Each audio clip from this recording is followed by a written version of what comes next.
আসসালামু আলাইকুম। এটা রিয়েল ফিলিং স্টেশন আপডেট। আজকে তেল দিচ্ছে 20 এপ্রিল।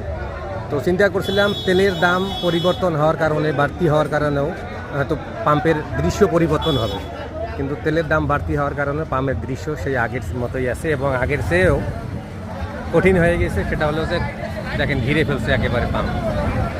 তেলের দাম বাড়ার কারণেও তেলের পাম্পের পরিবর্তন হয়নি। পাম্পের সিরিয়াল আছেই, এই যে পাম্পের সিরিয়াল। দাম বাড়লেও ভাবছিলাম যে তেলের দাম বাড়ে গেছে, পাম্পের দৃশ্য পরিবর্তন হয়ে যাবে, কিন্তু অপরিবর্তন। পাম্পের সিরিয়াল। স্যার তেলের সিরিয়ালে কখন দাঁড়াইছিলেন? সকাল 9টায় দাঁড়াইছেন, 1টা বাজে কেবল পাম্পের কাছাকাছি আর 2 নম্বর সিরিয়াল। আপনি কত 9টায় দাঁড়াইছিলেন? কোথা থেকে আসছেন ভাই? শ্রীবন্দর থেকে। দেখেন তেলের কী অবস্থা। সবাই ঠিক আছে, এই পাম্পের এই দশা সবাই দেখবেন, এবং যারা আমার ভিডিও দেখে পাম্পে আসেন তারা অবশ্যই ভিডিওটা আপনাদের কাজে লাগবে। অন্যকে দেখার জন্য লাইক কমেন্ট শেয়ার করবেন, যাতে অন্যদের উপকারে আসতে পারে। সবাই ভালো।